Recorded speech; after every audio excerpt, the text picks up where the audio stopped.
Tonight we have stories involving witches, a mysterious website, a town with some odd going-ons, and more. A huge thank you to all of tonight's writers. Remember to send in your story if you'd like to have it featured. Stories can either be submitted at my subreddit, r/slumberreads, or my email that can be found in the description. Be sure to drop a like if you enjoy. Subscribing if you're new is also very much appreciated. Enjoy the video, and as always, I hope you all have a great night.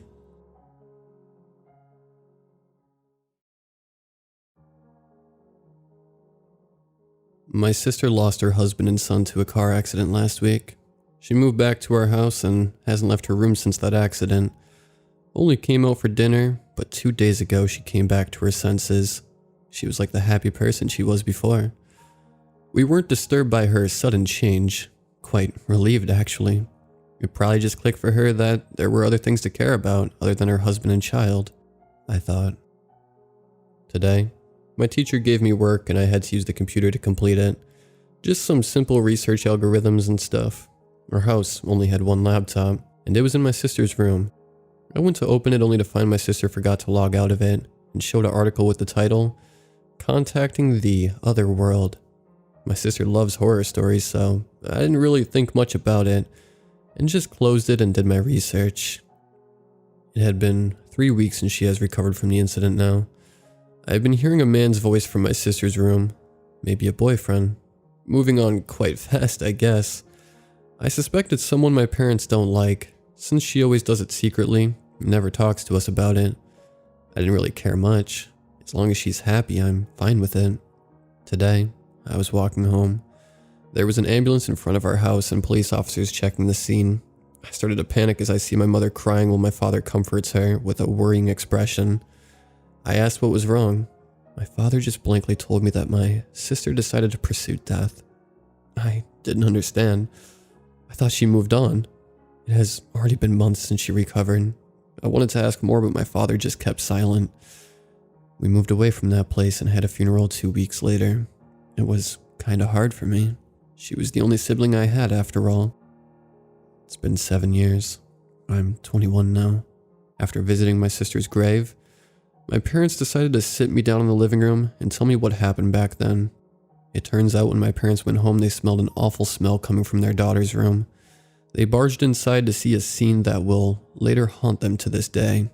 My mother started describing it. Her room was splattered with blood. Her bed was soaked with her own blood, while her decapitated torso laid there with her stomach wide open. Her limbs were scattered across the room. Her intestines were hanging on the fan, swaying from the wind coming from the open window. But the worst part from all of it, she paused for a bit, with a deep breath, and continued. Her head was resting on her desk with an expression of fear and agony, eyes and mouth wide open with her heart in her mouth. I can't believe that they hid me from this for so long. Apparently, she got so desperate that she searched for ways to contact her dead family. She stumbled upon a website that was said to be able to help people connect with their lost ones. The website had tricked her into believing that it was her husband that she was contacting, going so far as to saying that he had forgotten a lot of things, and tricking her into sharing her information, including her address. When the police tried to find this website, it was gone from the internet. It was as if it never existed. The police had given up on further investigations. I know the killer is still out there. So, if you ever see a website called The Door to the Other Side, or anything similar, contact the police for me. For I won't rest until I see this murderer who takes advantage of people who are grieving for their lost get contained.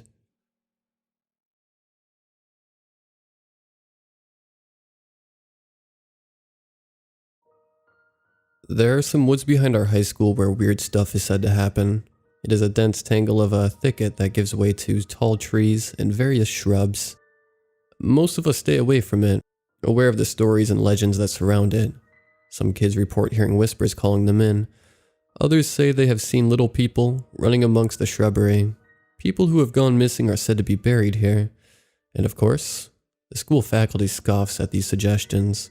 The most adamant teacher against the stories about the woods was Miss Carlisle. She didn't just laugh at the stories or shrug them off as jokes like most of the other teachers. She got quite upset over them, and would often kick students out of the class if she overheard them talking about the woods, which was strange, given that she was otherwise nice and very well liked, especially by the boys. Miss Carlyle was young and very pretty. About halfway through the school year, Miss Carlyle was replaced with a substitute who told our class she was taking extended leave. We weren't given specifics.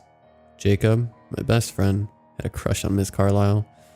I think we all did, but him most of all, and it was as if her absence drove him crazy. We had soccer practice in a field adjacent to the woods, so sometimes a wild kick would send a wayward ball into the thicket, and we had to go into the woods to retrieve it. On one such occasion, Jacob went into the woods, and after about a minute of waiting, we got worried and started calling out for him. I decided to go in and look for him, and as soon as I stepped into the woods, there was a palpable drop in temperature. I came upon him some 50 yards deep into the forest. He was rambling. I could barely see his face. It was winter time and the sun was already going down, and whatever sunlight there was blocked by the woods and trees around us. "I saw her," he said, bottom lip quivering. "Who?" I asked. "Miss Carlyle." The next day, during what would have been Miss Carlyle's class, he insisted to me that we should go into the woods, that he wasn't crazy, that he knew he saw her. This was all ironic, I thought. If Miss Carlyle were here and overheard us, she'd probably throw a fit. But here we were talking about going into the woods for her sake. "Today after practice," he insisted. "Fine," I agreed. So that night after practice, we went into the woods. Again, at first there was a drop in temperature, a musty smell, then the feeling of being watched and envelopment, crickets chirping, slithering noises, and things moving in the peripheries of my vision. I admit I was a bit freaked out. It was dim and hard to see. I began remembering all the stories I'd heard about the woods, and when I saw, clearly, a squat humanoid figure silhouette prance across our path, I told myself it was just my mind playing games on me. Jacob didn't react to it, which confirmed in my mind that it was just an illusion. But in the dark, I looked over at him. His face was expressionless, his eyes blank. I called out to him, but he didn't respond. He seemed to be on autopilot and just walked with purpose, as if he knew where he was going. I called out to him again, and again he didn't respond. He began to walk faster, then broke into a sprint. Eventually I lost him, and my stomach sank at the realization that I was lost. With each step, the cracking of twigs and leaves reminded me that I was somewhere I should not be. The wind whistling through the trees truly began to sound like whispers, voices that called me this way or that, children's laughter, or the cackle of crones. Then before me, the woods began to give way, and a little ways off, past a creek on an elevated clearing, was a woman. Familiar woman, naked, sitting, basking in the moonlight. It was Miss Carlyle. And Jacob, at the foot of the little hill, knelt and grotesquely worshipped her. I don't know how to explain it, but I was like a moth to a flame, and I felt the urge to join him. I was just about to come into the clearing when I felt a tug on my shirt. I turned and had to look down to glimpse into the eyes of a gnome. His eyes at first struck me as mean, but he begged me to stay quiet, pulled me back where I'd came from, and said, "Your friend is a goner. There's no hope for him now. The witch of the woods has claimed another victim. Turn back now. Leave the woods. Never come back." I didn't listen. I broke free from his grip and went back to the clearing. I reached the spot I'd been in earlier, and now instead of the beautiful woman I'd seen before, there was instead a wrinkled hag of a monster. She told Jacob to raise his eyes to her, and when he saw her, he let out a scared whimper, and the witch, seeing his reaction, belted a satisfied cackle that reverberated the forest. Jacob, terrified, tried to turn and run, but the witch levitated, flew to him, and with ugly claws took him by the shoulders and dragged him back. The gnome was back, and pulling my shirt again. "We must go, hurry," he said. I didn't want to leave my friend, but the noises I heard coming from his and the witch's direction suggested that there was no point. He was indeed a goner. The gnome led me out of the woods and warned me to never come back.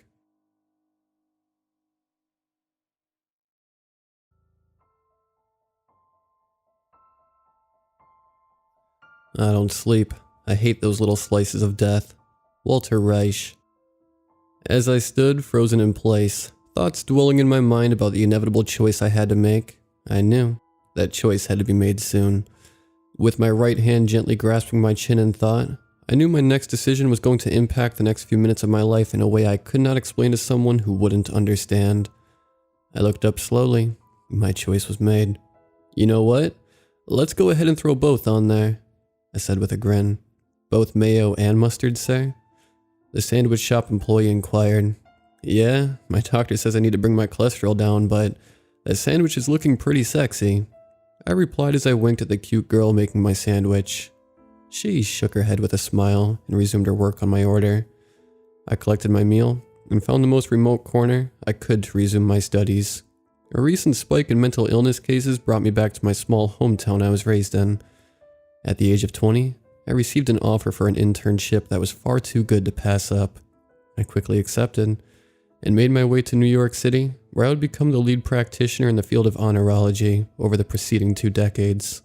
An honorologist is, to give a basic explanation, a dream doctor. I work in a branch of neuropsychology that specifically studies REM sleep and its correlation between dreams and the functions of the brain. My theories on casual dreams, nightmares, and even sleep paralysis have been studied worldwide, and as a result, the head of the local college requested me specifically. Normally I would not take a case like this and send one of my interns to research, but it was a chance to reconnect with my old hometown and what family I had left there. You may be asking yourself, why would a dream doctor be sent to investigate a surge of mental illness? Without going into too many long medical terms or scientific details, a recent discovery by a local doctor discovered strange activity in the hippocampus signifying the patient's dreams may have something to do with their psychosis. His findings were what ultimately prompted me to make my journey back home, as dreams and nightmares have a significant effect on the human psyche. Mind if I join you? A voice said from above me. I lifted my head out of the stack of files I was studying, case by case, for the last several hours. Please do, I replied, noticing it was the college chancellor. I could use a distraction. I've been staring at these papers for so long, I feel like my eyes are going to melt out of their sockets. Well, we can't have that. In truth, all we really need is your brain, though, the chancellor said jokingly. I smiled and, as if instinctual, I began skimming the case I was currently trying to wrap my head around, forgetting about my need for that little distraction. Any luck? He asked with a more stern tone. I shook my head and let out an irritated exhale. None. I can't find a single commonality in any of these cases, aside from the symptoms themselves. We may actually have a brand new, undocumented form of psychosis on our hands. I replied, rubbing my forehead in frustration. Well, I might have something for you, and someone you might want to talk to, the chancellor offered with the same sternness in his voice. Yeah? I said, this time with an equally irritating inhale. It's a bit of an unlikely source, but a young upstarting freshman may have found one commonality you might be interested in, he said. What would that be? I said as I began organizing the mess of papers into their folders. I'll let him explain it to you. Not exactly my area of expertise, and I'm pretty sure I'd explain it wrong.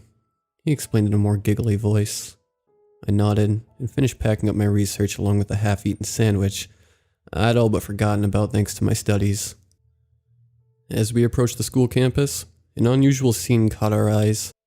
The chancellor hurriedly parked the car and ran to a group of college students who had gathered in a large group. I trailed behind him slightly as we began to see and hear what was going on. Get them away. Get them away. The eyes. They won't stop staring. I can't. No. A frightened student yelled as she frantically flailed on the ground. Young lady, what's wrong? The chancellor yelled, grabbing both her arms to stop her violent outburst. It was then I noticed campus police running over to assist. The chancellor had managed to stop the student from flailing as she fell silent, tears rolling down her face. The eyes, they're everywhere. I can't. No, she said in a whimper as she clutched the chancellor's arms, burying her face into his shoulder. He looked up at me with a look of shock. The The most common symptom of what was happening in this town was hallucinations. It seemed we had another case. Campus police and EMTs were able to bring her to the adequate medical facility to help her. Or at least attempt to. After the frightening scene was well in hand, we made our way to our destination. Now that I had a chance to walk among other people instead of wrapped up in my studies, I noticed something concerning. The majority of students, teachers, and school personnel seemed unwell. Many of them were equipped with baggy eyelids, as they seemed to lazily lurch forward to their next class. Several of the students looked pale as if they hadn't seen the sun in months, all with frumpy postures as if they either just woke up or never slept at all. If there wasn't a mental health concern going around, I would have just blamed it on late night studies for exams. I took a mental note of what I was seeing as we approached the computer lab.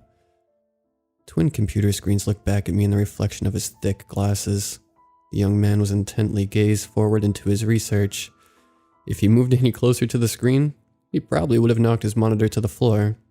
"Son, this is the scientist I told you about," the chancellor said, attempting to get the young man's attention. "Yeah, huh?" he replied with his eyes darting back and forth at the web page in front of him. I looked at the chancellor, annoyed at the apathy this kid was showing.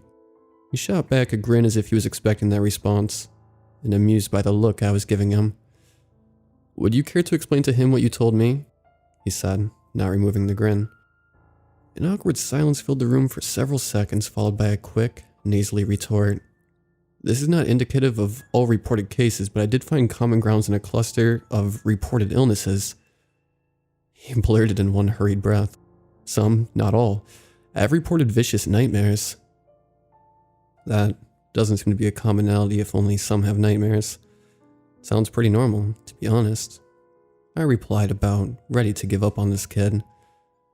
He didn't respond. He continued typing and hastily clicking the mouse. "Son, tell him the important part," the chancellor demanded. The young man halted the movement of his mouse and slowly met his eyes with mine. "They're all having the same nightmare. To the letter," he said, almost as if he was telling a spooky campfire story. I looked towards the chancellor in confusion. His eyebrows lifted as he nodded his head. I opened my mouth to question the kid further. I was interrupted by a loud scream emanating from the school hallway. The two of us ran towards the sound with the young man gazing over the top of the monitor, still not moving from his seat. As we exited the classroom, more screams were heard with students all gazing in the same direction. We did the same. A young lady was running down the hallway toward us. Her screams echoed through the corridor as she ran. We moved to intercept, but were met with another sight. The silhouette of a male student appeared at the end of the sun-glistened hallway. He was running towards the poor girl in a sprint, holding what appeared to be a stick or pole over his head as he charged. A clunk was heard as the female student tripped and landed hard on the ground, immediately turning around and frantically sliding back in terror. A group of students and teachers, including ourselves, moved to stop the male student. "I'm going to kill you, damn it! You're dead!" he screamed in rage as we tried desperately to subdue him. Campus police were quick to the scene and yelled for the group to clear away as they wrestled the student down. A loud snapping noise was heard, followed by sounds of electricity. They had tased the enraged young man. The taser had zero effect. With the police backed away to make room for the taser, the student began jabbing the weapon at every angle. His face was blood red with rage as he grit his teeth. His hands gripped the weapon, which seemed to be a broken broom handle he sharpened to a point. With the sounds of electricity still echoing in the air, the enraged man was tackled from behind by an officer. They finally subdued him as two teachers escorted the frightened young girl from the scene. "What the hell is going on here?" the chancellor yelped as he ran his hand through his hair.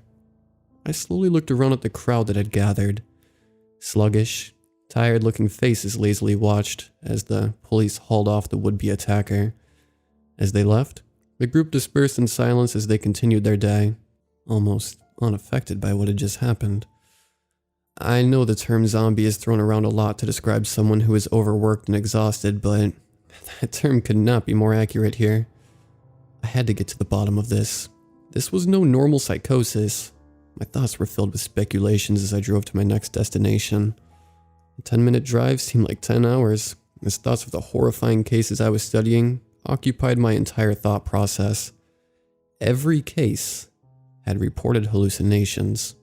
What was causing them, and why is everyone affected, all within a small window of time? As I approached my destination, my thoughts were quickly interrupted.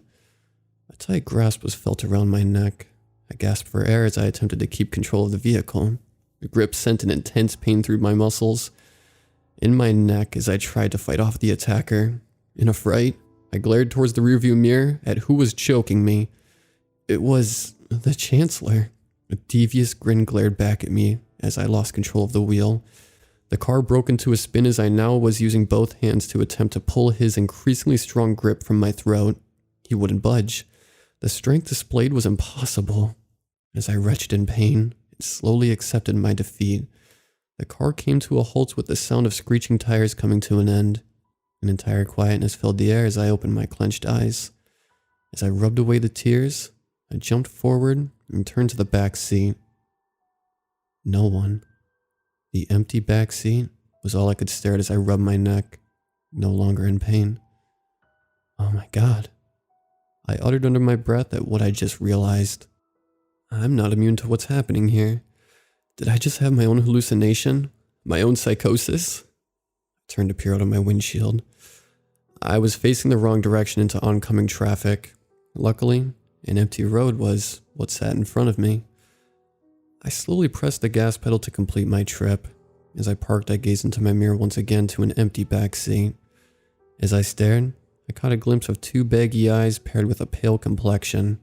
I stared in disbelief as I realized I was succumbing to the same illness as the rest of the town.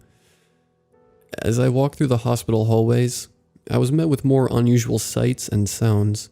Screaming was heard in one room with hospital staff restraining a patient. One particular receptionist was angrily typing on her keyboard between yanks of her hair. I passed by a team of doctors who were consoling a patient who was sitting in the hallway, crying. I passed by another room, and as I peered into the small window, I could see a man in a hospital robe, walking into a wall. What I mean is, he would slam front first into the wall, back up, and repeat, over and over again. Now that I'm seeing where these cases are being treated, I realize the severity of what was happening to these people, and possibly myself. It's so good to see you, sir, the lead doctor said while hastily shaking my hand. Thank you. This is far more dire than I first realized, doctor. What do you have for me? I stated, wanting to skip the usual formalities. Next to nothing, I'm afraid. His glazed eyes looked to me in exhaustion. I'm nearly working with a skeleton crew due to sick staff, and more cases keep filling my plate. As he spoke, he pointed towards a glass window that showed us another room. A patient was sleeping soundly in her hospital bed. Health monitors and sensors were attached to her forehead and temples. It's as if everyone in town is suffering from sleep deprivation, but all reported cases have shown the patients are receiving adequate amount of sleep. The doctor continued his report. I've noticed the same thing around town. And in myself, I said, not wanting to admit the latter portion. The doctor turned his gaze towards me. I'd have to admit, I haven't been feeling like myself lately. This isn't something that's spurred by any one event. It's not passed on from one person to another. And it's not something that's just in the air. This is a legitimate phenomena. Do you have a live read of her brain functions? I asked, attempting to break the tone. With a spin of his chair, the doctor stood up and tapped two separate monitors. The left monitor had a familiar site with statistics on brain activity. The right-hand monitor showed a visual representation of the patient's brain, separate colors differentiating each activity produced. After a quick glimpse of the monitor and brain activity, I snapped my head to the direction of the patient who was soundly sleeping. An equally quick snap back to the monitor was followed. How long has she been asleep, Doc? I said in a worried tone. Roughly 3 hours now, he answered. Don't worry, no sedation. It's 100% natural sleep. This isn't right, I interrupted. The amount of brain activity shown here is way too low for someone this deep into sleep. I'm afraid I'm not too well versed on brain activity during sleep, sir. Shouldn't the brain shut down while sleeping? he said with an innocent yet naive tone. Quite the opposite, I replied, not taking my gaze away from the screen. Brain activity is the most active when we sleep. This chart should be lit up. What's your hypothesis? The doctor asked, confused. With my hand on my chin, I paced the room for several seconds. I had to piece this puzzle together. I stopped in my tracks as I looked up. Doctor, it's not sleep deprivation that's affecting the town. It's dream deprivation, I said confidently. Sir? The doctor said, confused but intent on my words. People are showing signs for lack of sleep, but the inherent issue of that is lack of dreaming. Reaching REM sleep to dream, I said, once again pacing the room. I continued. Fatigue, irritability, hallucinations are all signs of dream deprivation. But what's causing it? The doctor neglected to answer. Instead, turning his head to look at his sleeping patient with a worried scowl. Wait, there were nightmares reported too. How can that be if we're all suffering from... I stopped my words at realizing what the real important question was. Doctor, I barked as he snapped his head toward me at the sudden surprise. It was reported that patients who were having nightmares all had the same dream. Is this correct? Without a word, he nodded in motion for me to follow him. More and more odd sights and sounds were present as we made our way to his office. The poor old man was yelling at staff members to get down and cover fire. PTSD? Asked the doctor. He shook his head. Not until last week. We arrived at his office, and he immediately moved to open his filing cabinet. He handed me a file with several pieces of crumpled sheets of paper, all with drawings on them. These are illustrations each patient drew representing their nightmares, he said in the most confident tone I'd heard from him yet. I studied the artwork presented in front of me. They were all different yet similar. Crudely drawn images of walls and corridors. The scenes in each picture seemed oddly familiar. Each drawing was so sloppily done, it was difficult to make anything out, but that same theme was consistent in each. One drawing stood out. This one was much neater and understandable. It was almost artistic in its work. More dark corridors and decrepit walls filled the page with one addition. A set of tracks and an old, broken train. I recognized the logo on the top of the train. This was the old subway station that was abandoned during its construction when I was a child. I remember it so vividly because news broke out of an accident at the station. 5 workers were killed, and lawsuits put construction on hold. And inevitably, the project was stopped. Had they reopened the subway during my absence? A quick internet search provided that this was not the case. How could all of these disturbed people have such a strong recollection of a place so old, and from the looks of the drawings, forgotten? The stranger part being, why the few people who were dreaming were having only nightmares. Doctor, I yelled, continuing to stare at the drawing. Is there anything you could tell me about these patients? How they might be different from the others who aren't dreaming? The doctor put his head down to think. A pondering look filled his face as he looked back up at me. Yes, sir. It wasn't a concern until you mentioned the dream deprivation. Every one of these patients suffer from post-dormital paralysis. Sleep paralysis? I said with an aura of enlightenment behind my words. He nodded his head slowly. What could that mean? I didn't answer immediately as I slowly reached for the door. I paused briefly to gaze back at the doctor over my shoulder. Keep doing what you can. I'm going to look into something, I said as I opened the door. The day was ending fast and I wasn't sure how much longer these poor people could last. More and more dull eyes were seen while I walked as doctors, nurses, and patients alike showed a depressing lump of what used to be a human. More than once, I saw someone bump into a doorway entering a room, slamming headfirst into a bare wall, and more terrified, frightened people lined the hallway in their rooms. The screams and slams coming from the echoed hallways were becoming unbearable. I stopped, almost falling forward at a new sight of terror. A pair of high heels were kicking from underneath a pile of police officers. They were attempting to restrain her as I pressed my back against the wall, attempting to slide around the mess in front of me. I gasped at what I saw next. Without a thought, I cut my mouth with both hands at the sight of a dead patient in hospital robes, lying dead on the cold floor, a pen jutting out of his neck. His throat was mangled. It clearly wasn't one stab. It was a vicious attack. More shock arrived as I saw the assailant the police were trying to control. It was the irritable receptionist I saw when I arrived.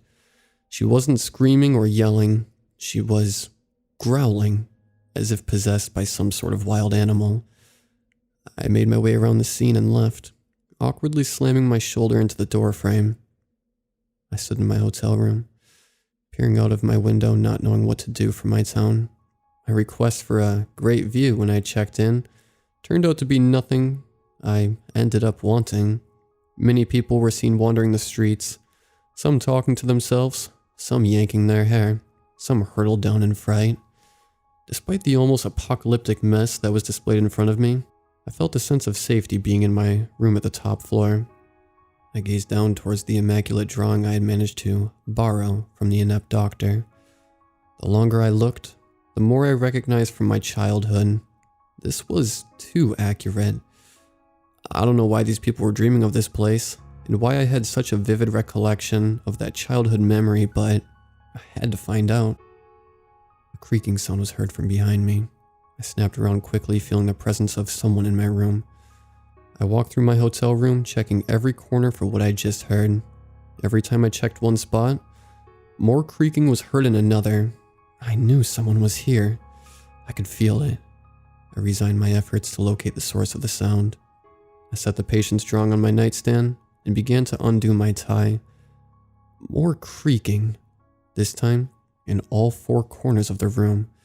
It was becoming louder. What was happening? Suddenly, all four walls began moving towards me.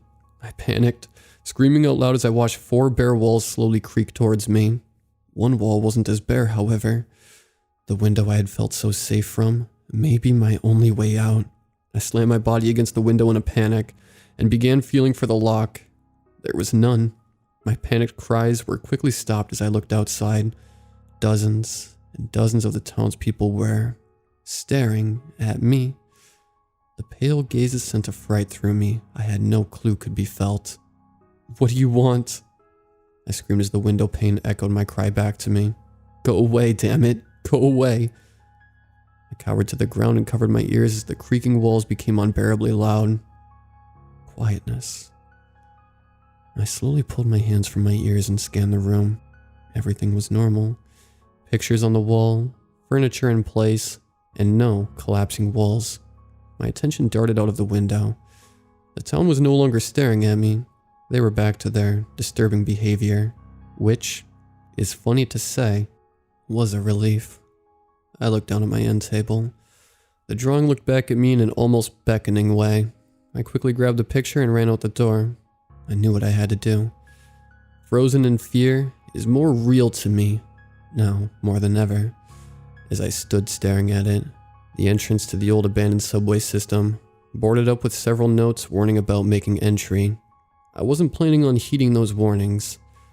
I began pulling on the large slab of wood covering the entrance, only managing to pull a piece off at a time.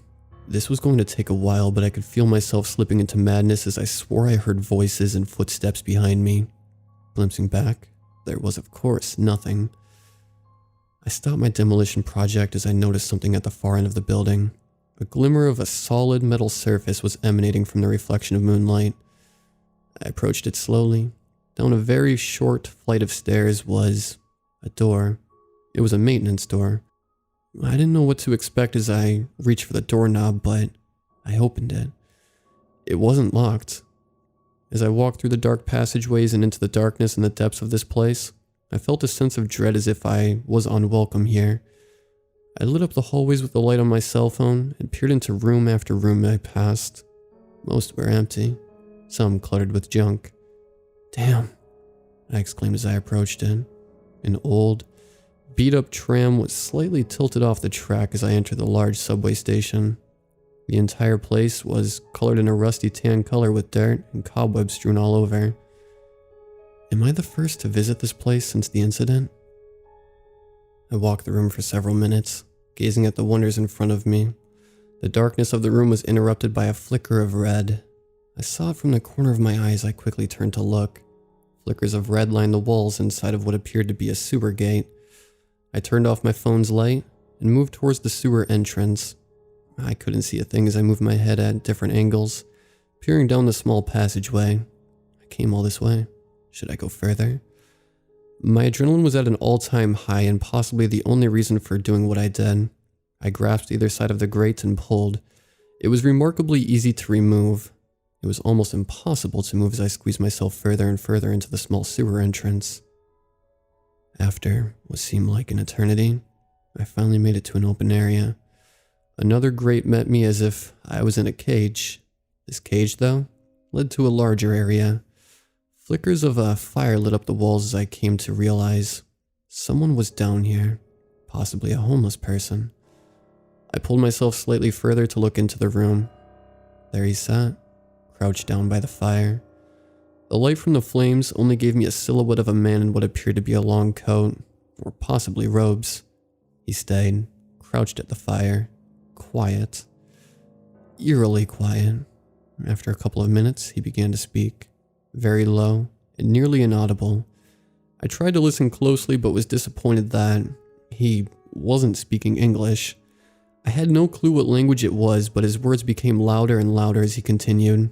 His inflections almost became a chant. I backed up in fright as he quickly extended his right arm out.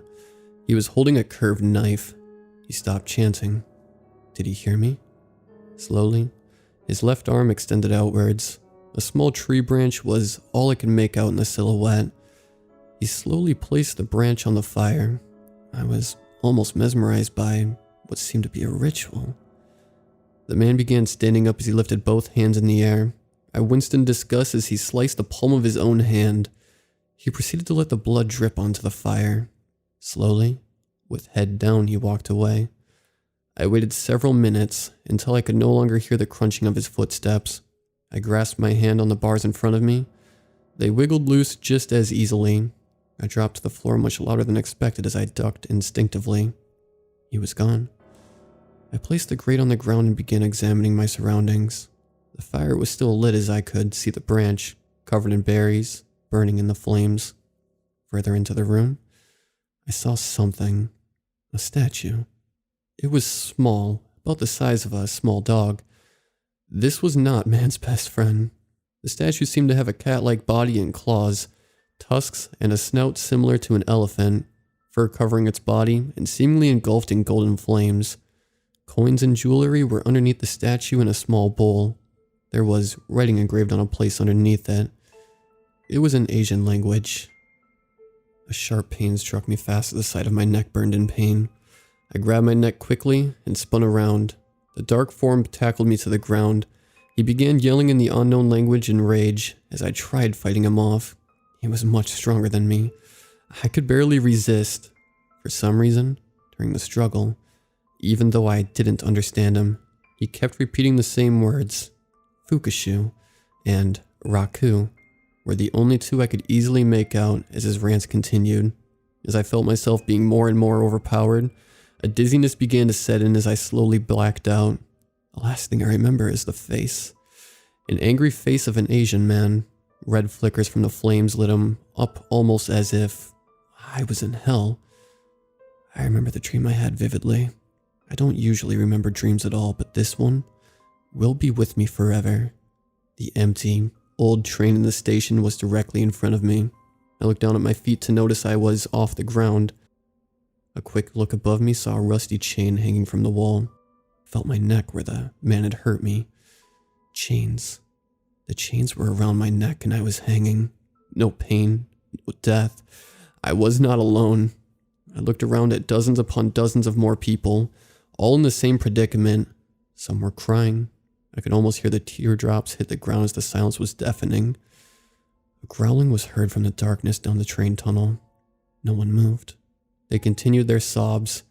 2 large blue lights appeared in the black tunnel. They sat for several seconds. They moved closer. A misty form began to appear. Faster than I could keep up with. It jolted into the room towards a grouping of people. It was large, bigger than the train itself. It flew, defying gravity with its blue, almost silky-looking vapor.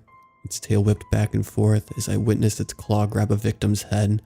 This poor person's head completely disappeared in its grasp. A white substance began emitting from almost every pore of this victim. This demon began consuming it through its large elephant-like trunk. I recognized it. It was the statue from the hidden room. I watched for a seemingly endless amount of time as it went from person to person, darting back and forth randomly, feeding. It was my turn. Its face was larger than ever as it stared at me. It grasped my head as I began to feel myself once again pass out. I awoke in a dark room. A soft red hue lit the bottom part of the walls. I was flat on my back. I lifted my head up to see the smoldering flames. It was the same fire from before. Confusion set in as I lifted my hand. I was holding a small branch with berries growing from it. I was reminded of the ritual I had witnessed earlier. My confusion turned to fright as I realized who was laying next to me. I jumped to my feet to see the young man from before, peacefully laying on his back as well, a dagger deep in his chest. Police were notified and investigation was done. I told them my whole story top to bottom, except for the dream. You are officially the first to hear, as I have kept it to myself for so long. The detectives were able to identify the man who attacked me. He was the child of a Japanese worker who had died in the accident all those decades ago. They thought his attack on me may have been revenge for his father, or possibly the same psychosis everyone in town was experiencing. My conclusions fall down a different path. Do you remember the words he yelled to me? Fukushu and Raku? They were also inscribed on that little shrine he had. Fukushu means revenge. Raku? That's a far different meaning. Raku is an ancient Japanese demon who is benevolent in nature and devours nightmares when you call on it. I believe the old folklore was incorrect, and so did this young man. It wasn't after our nightmares. It was after our dreams. And that's exactly what it got.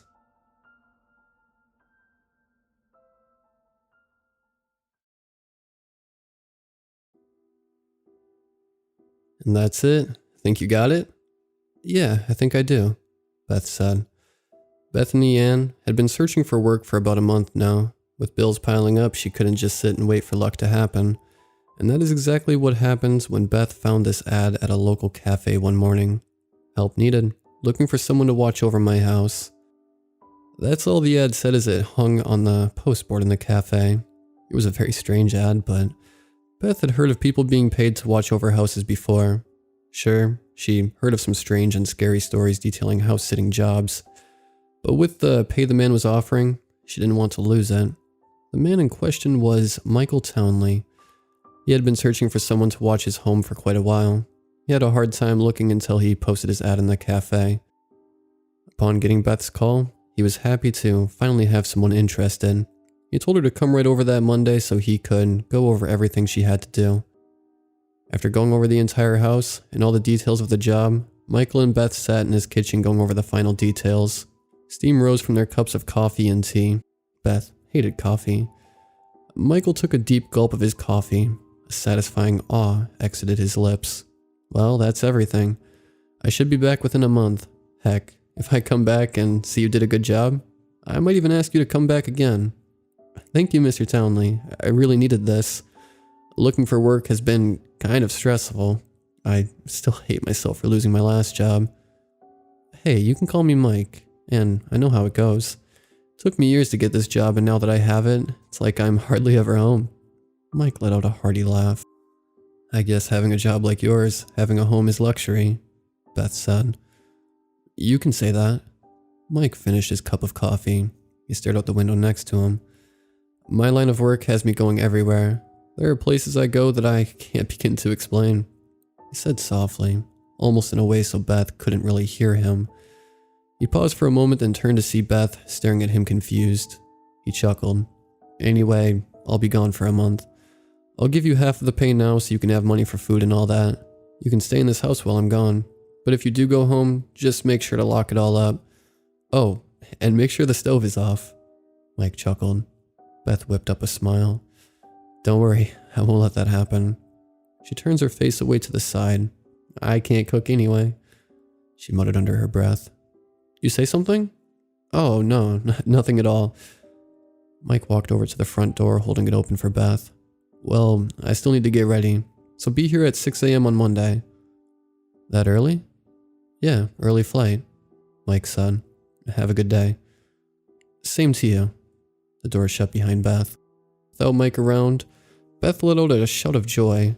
Finally, her days of scraping for money would be a thing of the past.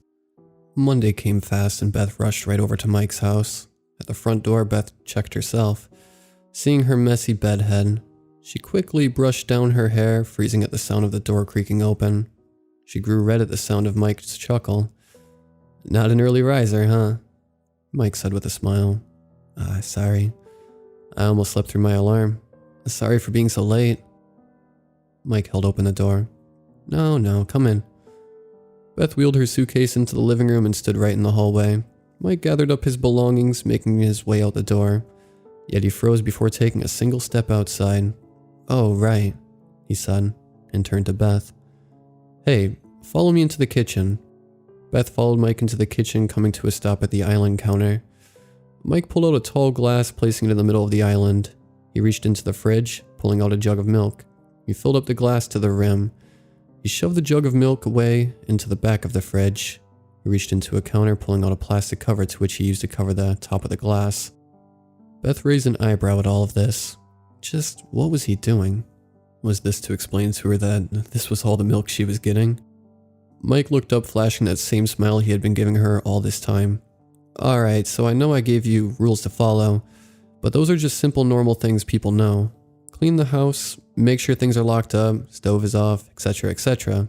If anything, I know you will do all of that. However, there is one rule I will not like to have be broken. He pointed a finger above the glass of milk. Don't let this spill at all. Not a single drop. A sudden burst of laughter came from Beth. However, when she saw Mike stared at her with no smile, or even a hint of amusement, she stopped. Just make sure it never falls, alright? He walked past her to the front door. With his suitcase in hand, he paused for a moment, turning back to Beth. Have fun. A sly smirk appeared as he opened the door. Beth watched as the light vanished with his closing of the door, leaving her alone in the house. Beth stood in that kitchen, still unsure of what truly just happened. She stared at the glass of milk from the corner of her eye. Don't let a single drop spill. She questioned that rule. Just what was the point of it? Did he really not trust her? I guess two strangers meeting wouldn't really trust each other right off the bat, but the day before they seemed to get along really well. She shook her head. She questioned about putting the milk in the fridge to make sure it wouldn't spill, but knowing her butterfingers, the cup would slip and fall. She let out a sigh as she walked out of the kitchen. The entire day, Beth set up her belongings in the guest room, located on the second floor in the corner of the house. She laid in bed wanting to take a quick nap as she never in her life had gotten up that early. She flicked the alarm option on her phone, setting it for 12 p.m. That should be good. I'll wake up, eat something small for lunch. She placed her phone on the night table next to her. She glanced up at the ceiling, thinking about all she was going to do in this house for just a month. Sure, she needed to keep it clean. That wouldn't be a problem since she wouldn't do too much, but eat and watch TV. As she laid in bed with all these thoughts on her mind, she went back to that strange rule on the glass of milk. Don't let one drop spill. Mike's voice echoed around in her head. Beth tossed and turned, trying to drown out Mike's voice. She laid on her back, staring wide-eyed at the ceiling, her mind on that glass of milk. Later in the day, Beth sat on the couch in the living room, covered in a light blanket, the TV on, playing some random sitcom. But it wasn't what Beth watched. Ever since arriving this morning, her mind and her eyes were focused on that single glass. Sitting on the couch, covered in that blanket, Beth stared at that glass that stood on the center island in the kitchen. She tried so hard to get that nap she so desperately wanted. Yet with that glass on her mind, it pulled and tugged at her until she flung herself from the bed. She thought that if she went to the TV, she could have forgot about it. But then, why would she come down to the living room so close to the kitchen? She could have easily watched something on her phone or on the TV in the guest room. Yet she chose the living room for its closest to the kitchen. It was almost like instinct that made her choose the living room. She didn't know why she wanted to stay by that milk. She knew if it should ever spill, she would just clean it and replace it. Replace the glass, fill a new glass with new milk, and everything would be fine. Shouldn't be a problem. To even clean milk off that tile shouldn't be that hard at all. She had cleaned milk before at her place. She had even remembered her mom cleaning up milk that she spilt while she was 7, when she had so badly wanted milk and cookies. But getting so excited with the thought of dipping cookies, her arm had nudged the glass, causing it to fall on the floor. She remembered the tears of being yelled at by her mom for dropping the milk. Yet, why, she wondered. Why did she fear dropping that glass? Like she thought she could easily replace it. Then it occurred to her. Sure, she could place it with a new glass and new milk if it should spill. However, what if Mike only had that one glass? No, that's absurd, she thought. Of course, he had more glasses. Who would only have one glass to drink from? Then what if it was from some set of glass? If that one would break, then he would be missing one glass. Then again, doesn't everyone at least break one piece of drinkware or silverware in their life? Still, what was this feeling that gripped Beth so? What made her so fearful of ever having that glass of milk spilt? She knew that she could, so why? Beth shook her head. She jumps from the couch, walks out of the room to the bathroom. She turns on the water, letting it gush out. She splashed water on her face, rubbing her face down hard with the towel until it became red. She stared at herself in the mirror. Come on, Beth, she said. This is stupid. It's just a simple task. Remember, you can't fail at this job. Beth slapped herself a few times. Alright, let's see what needs to be done around the house. The rest of the day, Beth prowled around the house, though this proved to be a waste. There wasn't much for her to even do at all.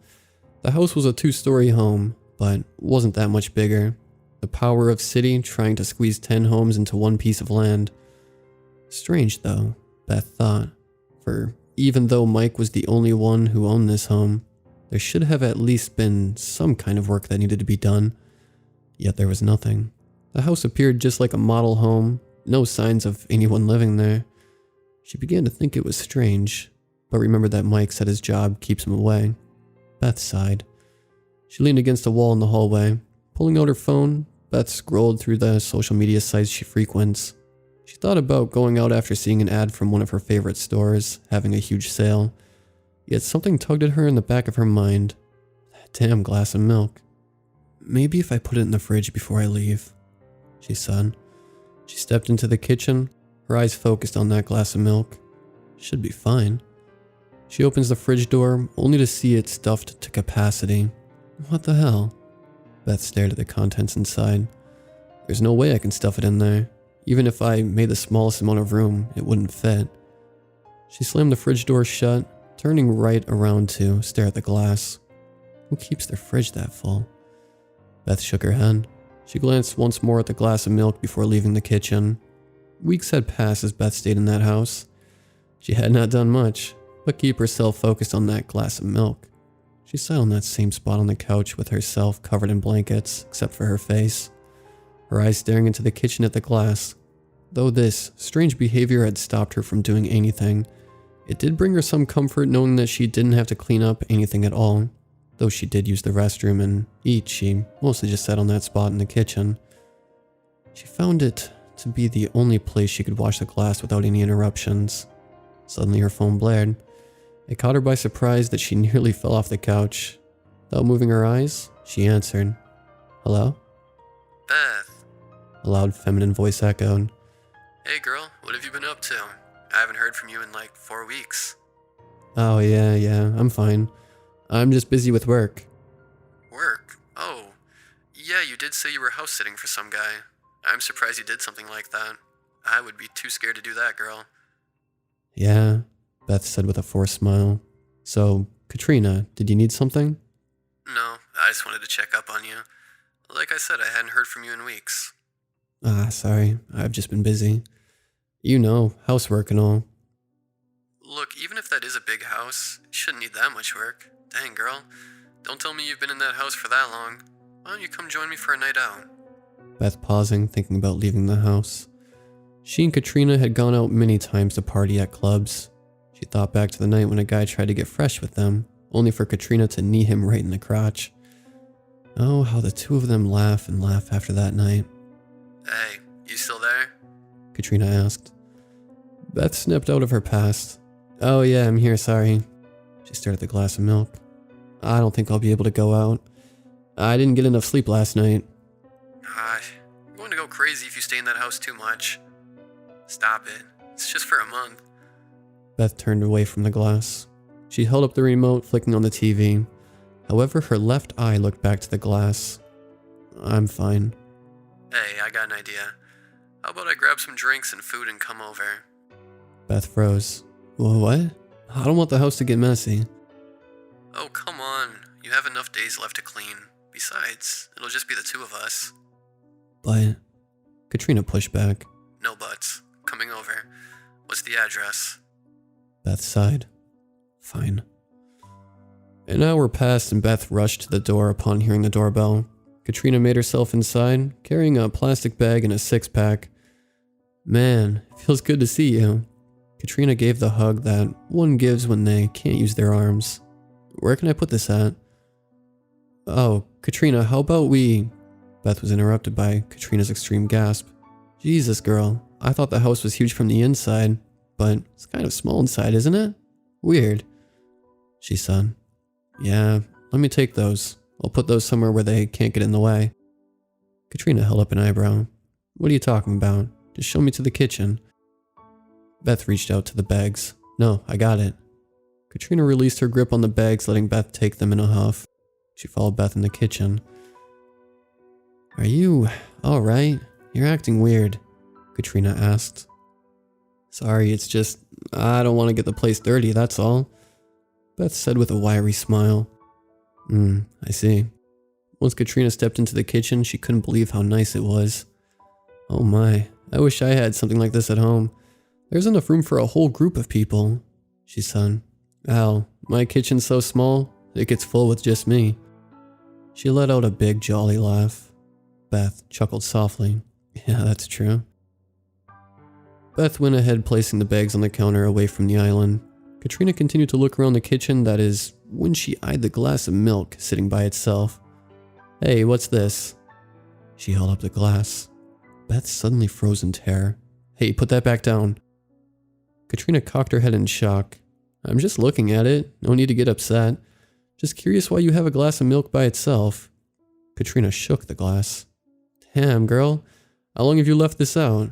It's spoiled. She pulled off the plastic top, almost dropping it as her mouth gagged from the sudden hit of the disgusting smell of the milk. Oh my god. Was this left out? Please just put it down, Beth asked. Her body began to tremble, and it almost sounded like she wanted to cry. Katrina returned the glass to its spot, all while covering her mouth. Beth, what is with you? You haven't talked to anyone since taking this job, and it looks like you haven't slept or ate at all. Just what is going on here? Are you in trouble again? What? No, I'm fine. I told you I didn't want anyone over here, Beth shouted. I'm trying to do my job right this time. Hey Beth, look, I didn't mean anything by that. It's just after that last incident. Shut up, Beth shouted. Just leave. Why are you acting like this? I'm not trying to get into a fight here, Katrina said. Katrina leaned over the island, but as she did, her elbow hit the glass of milk. Beth watched as Katrina tried to grab the glass, yet it fell upon the ground, the glass breaking in multiple pieces, and the spoiled milk spread out on the floor like soggy jellyfish. Shit. Sorry, Beth. I'll clean this up. Katrina hunched over the milk. Damn, this is such a mess. Smelly mess. Reminds me of that time my kid... Katrina looked up at the horror of a deranged Beth standing over her with a large butcher knife. Beth? I told you to leave. The butcher knife dug into Katrina. All of her screams bounced off Beth's ears.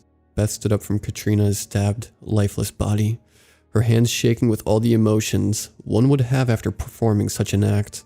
The knife dropped to the floor with the metal ding mixing with Beth's rapid breathing. She looked at the floor.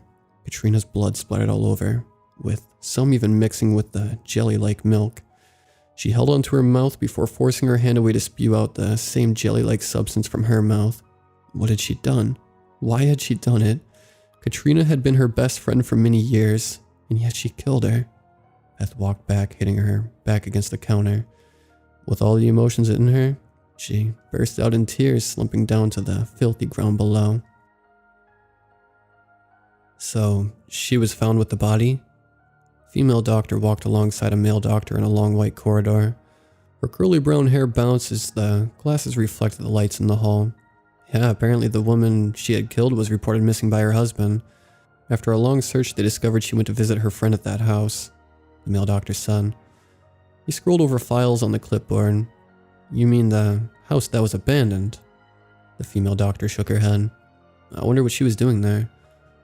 Apparently she was house sitting for someone, but the person who had lived there went missing for over a year.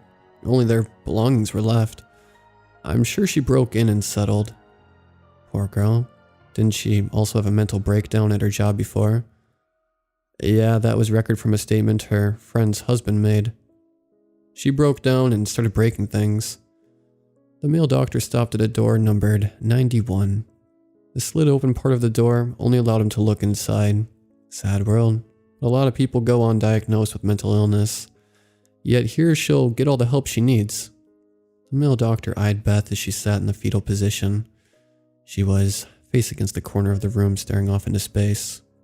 The male doctor slid the opening shut, and the two doctors' voices and footsteps echoed away from the door.